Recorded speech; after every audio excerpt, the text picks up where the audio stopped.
Yuk, dukung UFIT TV dengan belanja di UFIT Store. www.ufitstore.com. Maka kita harus waspada, jemaah sekalian yang kami hormati. Jangan sampai kita ini berdoa pengen dapat pahala, malah gara-gara keliru akhirnya bukannya dapat pahala, malah dapat apa? Dapat dosa. Iya, kalau misalnya sekali berdoa dapat dosa. Kalau kita nggak sadar doanya 100 kali, berarti dosanya berapa? Banyak. Makanya pembahasan tentang melampaui batas dalam berdoa ini penting. Ya, penting dan perlu kita kasih contoh. Contoh-contohnya dalam kehidupan keseharian seperti apa? Ya. Pada 2 pertemuan yang lalu kita sudah membahas beberapa contoh melampaui batas dalam berdoa. Yang pertama kita sampaikan berbuat apa? Syirik, itu melampaui batas yang paling parah, yaitu berdoa meminta kepada selain Allah Azza wa Jalla dalam hal-hal yang tidak dimampui kecuali oleh Allah Subhanahu wa taala. Kemudian juga yang sudah kita sampaikan pula adalah tidak berdoa tidak sesuai dengan tuntunan. Nah, berdoa tidak sesuai dengan tuntunan Rasul SAW. Nah, sekarang kita akan membawakan contoh yang lainnya. Dan ini amat disayangkan. Kadang-kadang kita melakukannya dan kita tidak terasa. Orang Jawa mengatakan nyupatani. Apa? Nyupatani. Apa itu nyupatani? Napa nyupatani? Mendoakan kejelekan. Mendoakan keburukan. Itu nyupatani.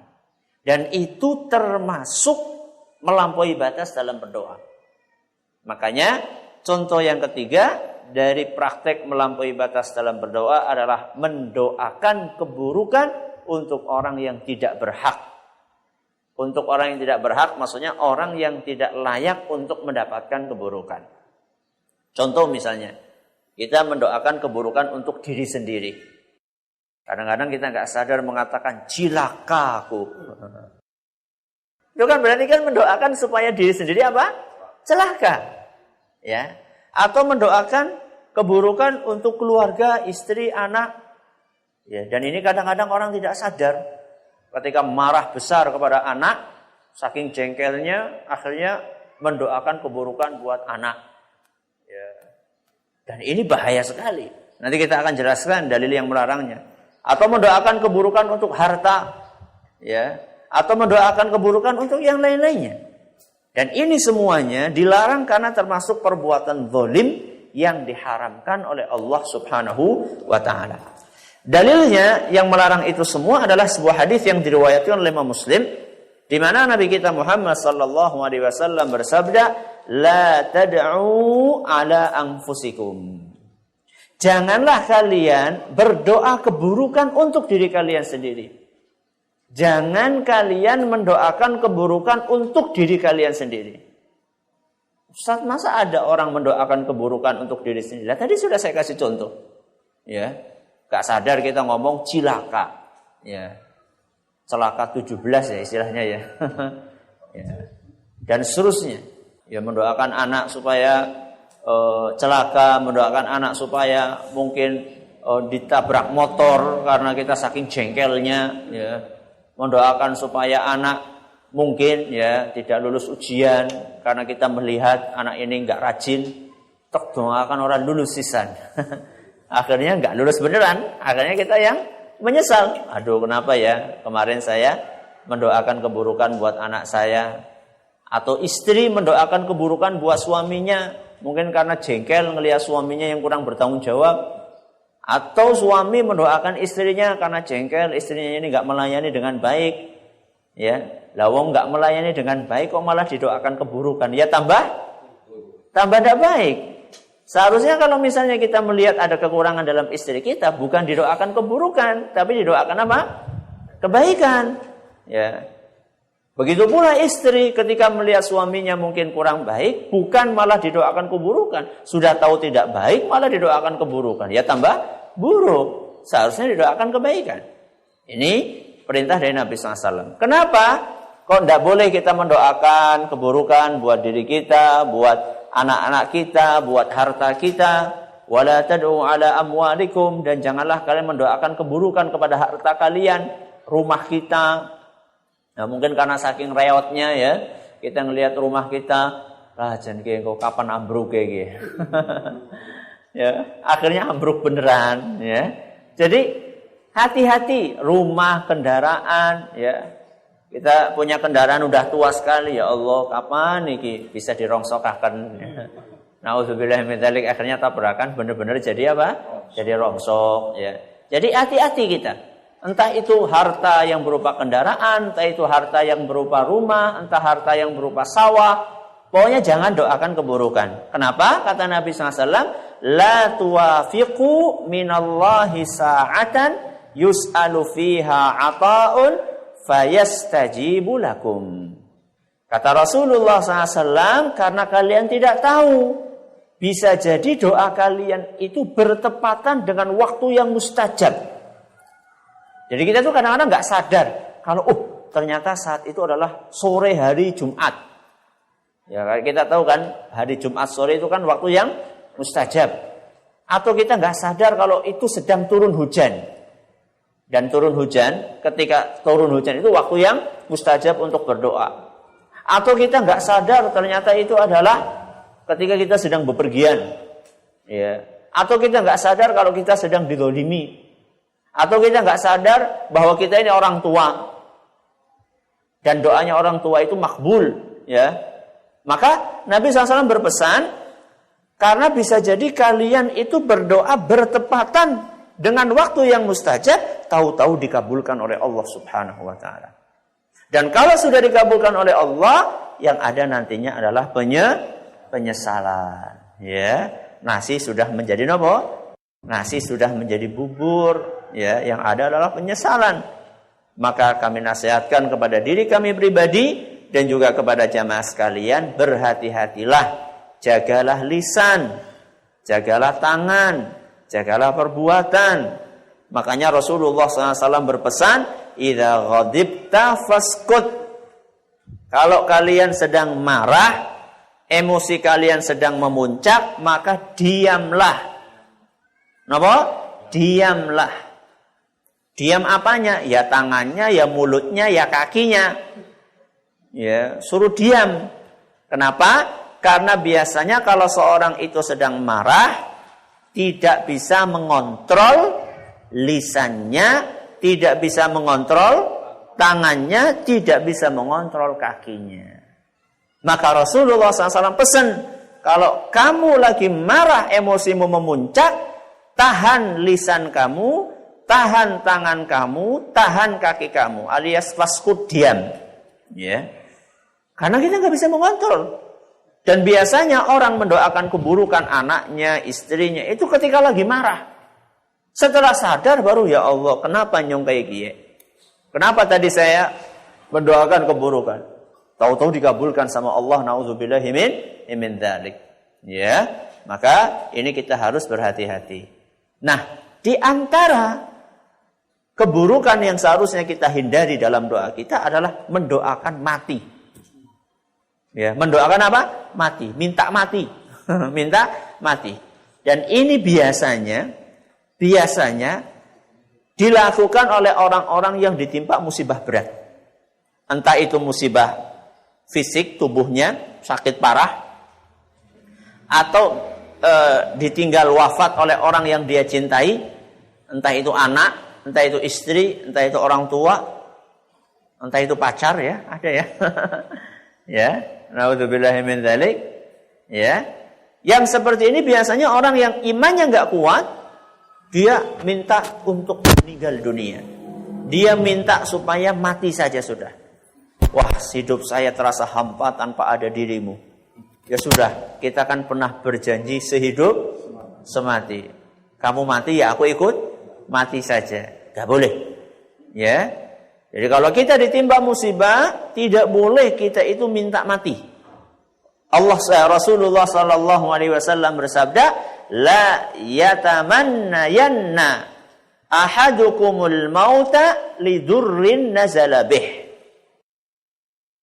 Jangan sekali-kali salah satu di antara kalian mengharapkan mati hanya gara-gara tertimpa musibah. Apa pesan Nabi SAW?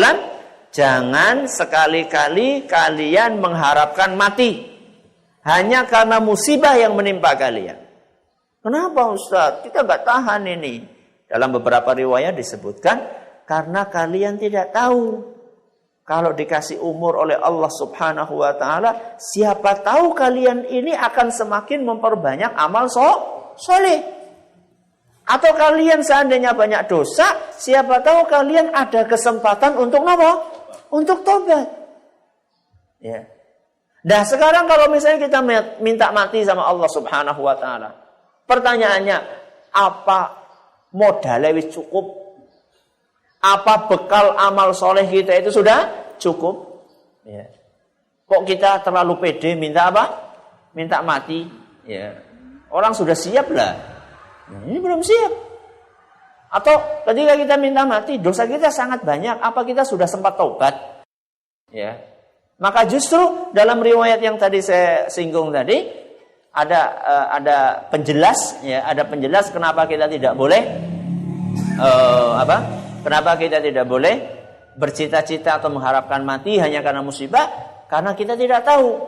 Bisa jadi umur yang Allah berikan kepada kita bisa untuk sarana menambah amal soleh pahala kita, ya. Atau bisa jadi sarana untuk membuat kita ini bisa bertaubat dari dosa-dosa yang kita lakukan. Nah Ustaz, kalau misalnya parah banget bagaimana Ustaz? Misalnya di negeri itu banyak terjadi fitnah. Fitnah di sini maksudnya adalah cobaan dalam masalah agama. Ya, misalnya banyak orang murtad, banyak orang meninggalkan ajaran Islam. Saya takut Ustaz kalau hidup lama-lama nanti terpengaruh dengan dampak negatif yang ada di lingkungan. Nabi SAW mengatakan, fa in kana la budda mutamanniyan lil maut. Kalau memang terpaksa, ya, terpaksa sekali, ya, jadi dalam kondisi-kondisi yang darurat, jadi bukan asal. Kalau sampai terpaksa sekali kalian mengharapkan kematian, maka hendaklah dia berkata, Allahumma ahyini ma kanatil hayatu khairan li. Ya Allah, panjangkanlah umurku, tambahkanlah usiaku, seandainya kehidupan itu lebih baik untukku, wa tawaffani idza kanatil wafatu khairan li. Dan wafatkanlah aku seandainya memang kematian itu lebih baik untukku. Hadis riwayat Bukhari dan Muslim. Jadi kalau kepepet kita minta mati, itu doanya pun tidak mengatakan ya Allah aku mati, dan enggak seperti itu. Ya Allah matikan aku cepat, bukan. Tapi ungkapannya tetap dengan ungkapan yang diajarkan oleh Rasulullah SAW, yaitu ya Allah kalau hidup baik buatku maka berilah, panjangkanlah umurku. Kalau misalnya mati baik buatku maka segerakanlah matiku. Ya, jadi kita nggak memastikan. Kita tidak memastikan ya Allah aku pengen mati, enggak. Tapi kita menyerahkan kepada Allah Azza wa Jalla. Kalau mati baik maka matikan. Kalau hidup baik maka panjangkan umur. Seperti itu. Kenapa? Kok kita tidak memastikan? Karena kita tidak tahu. Ya, kita tidak tahu kita ini lebih baik umurnya ditambah atau dihabiskan saat itu, kita nggak tahu. Mana yang terbaik buat kita? Maka dalam kondisi kita tidak tahu, kita serahkan kepada yang maha tahu, yaitu siapa? Allah Subhanahu wa ta'ala. Ketika kita serahkan itu kepada yang maha tahu, maka Allah Subhanahu wa ta'ala akan menentukan yang terbaik untuk kita. Ya, ini diantara praktek yang perlu kita perhatikan. Termasuk juga mendoakan keburukan itu adalah meminta azab. Subhanallah. Meminta apa? Azab. Ya, meminta siksa. Jadi berkata, ya Allah seandainya memang aku nanti mau disiksa di akhirat, aku minta siksaannya sekarang saja. Ya, supaya nanti di akhirat enggak diazab lagi. Ya, itu mungkin kan maksudnya baik ya. Maksudnya supaya nanti di akhirat enggak diazab. Udah sekarang aja azabnya dipercepat ya Allah, disegerakan. Kalau bahasa orang gajian dirapel, diajukan. Ya. Apakah boleh seperti itu? Jawabannya nggak boleh. Nah, jawabannya tidak boleh. Dan itu termasuk melampaui batas dalam berdoa. Dan itu pernah kejadian. Pernah kejadian pada zaman Nabi SAW dalam hadis riwayat Muslim diceritakan seperti itu. Bagaimana kisahnya? An Anasin radhiyallahu anhu anna Rasulullah SAW ada rajulan minal muslimin. Dari seorang sahabat Nabi SAW namanya Anas. Siapa namanya? Anas.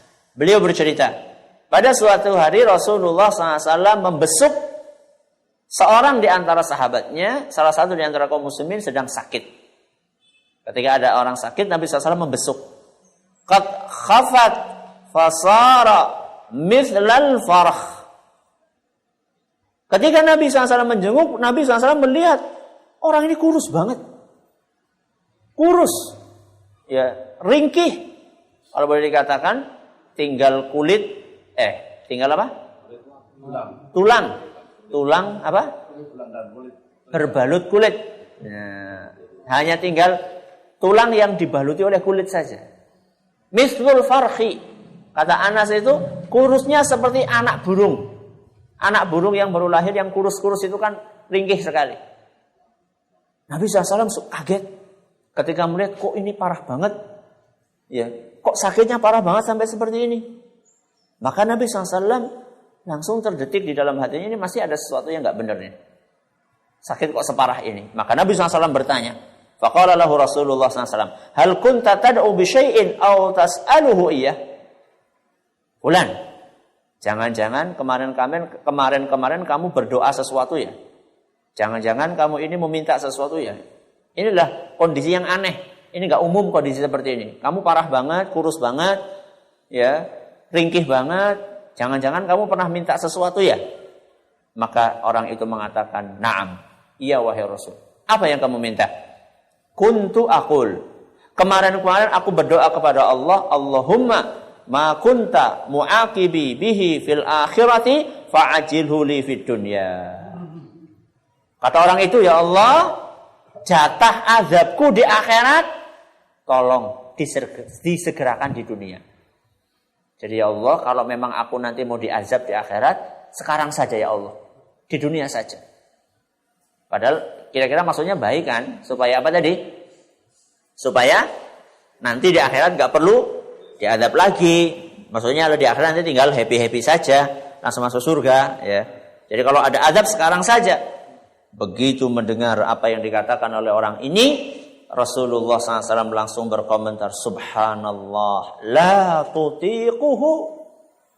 Subhanallah, kamu itu gak akan mungkin kuat. Kamu gak akan mungkin mampu untuk menanggung siksaan Allah Subhanahu wa ta'ala.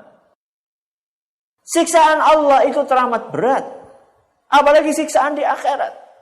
Siksaan di akhirat itu sangat berat. Siksaan yang paling ringan saja, apa? Pernah saya sampaikan berkali-kali. Di bawah kedua telapak kakinya diletakkan apa? Sandal dari api, bara api. Kemudian mengakibatkan apa? Otaknya mendidih. Itu padahal siksaan yang paling ringan. Coba sekarang. Ada nggak sakit yang seperti itu? Ada nggak sakit di dunia yang seperti itu? Sakit membuat otak apa? Umum. Ada nggak? Nggak ada. Padahal itu siksaan yang paling ringan. Itu siksaan yang paling ringan di akhirat. Kita minta sama Allah, ya Allah, siksaan akhirat udah sekarang saja ya Allah, cepat-cepat saja. Maka Nabi SAW mengatakan, Subhanallah, kamu nggak akan mampu. Kamu nggak akan mampu untuk menanggung siksaan Allah di dunia ini. Termasuk di akhirat. Kemudian Nabi SAW mengajarkan, afala qulta, kenapa kemarin kamu tidak berdoa, Allahumma atina fid dunya hasanah wa fil akhirati hasanah wa qina adzabannar. Kenapa kamu enggak minta itu saja? Ya Allah, berikanlah kebaikan di mana? Di dunia, wa fil akhirati hasanah, kebaikan di akhirat, wa qina adzabannar, lindungilah aku dari api neraka. Kenapa kamu enggak doa seperti ini saja? Ya, Rabbana atina fid dunya hasanah wa fil akhirati hasanah wa qina adzabannar. Kenapa kamu enggak doa seperti itu saja? Qala fada'allaha lahu fasyafahu. Maka kemudian Nabi SAW mendoakan orang tadi supaya dikaruniai kesembuhan, dan subhanallah orang itu akhirnya sembuh. Hadis riwayat Muslim. Jadi inilah contoh ya, contoh doa yang harus kita perhatikan, kita hindari, yaitu meminta azabnya Allah agar ditimpakan kepada kita. Pada pertemuan yang akan datang, insya Allah kita akan membahas contoh yang lain dari melampaui batas dalam berdoa. Ini yang dapat kami sampaikan. Silahkan kalau ada yang mau bertanya bisa disampaikan. Ya.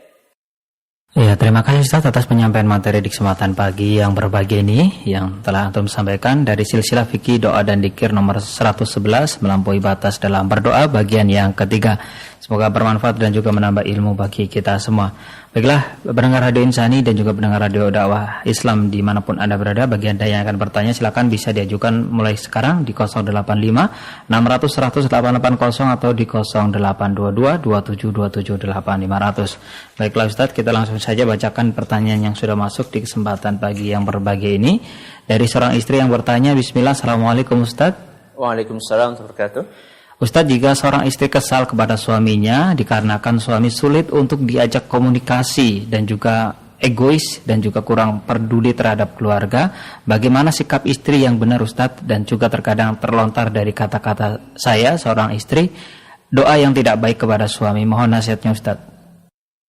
Sikap yang benar ketika kita melihat ada kekurangan dalam diri pasangan kita adalah satu, berusahalah untuk proporsional di dalam menilai. Proporsional itu nggih sing adil, nggih. Kalau menilai itu yang adil. Menilai yang adil itu gimana Ustaz? Jangan cuma dilihat kekurangannya, tapi juga ingat apa? Kebaikan dan kelebihannya. Itu namanya proporsional, adil menilai. Saya tanya, ibu-ibu punya kekurangan enggak? Ibu punya kekurangan? Punya. Ibu-ibu punya kelebihan enggak?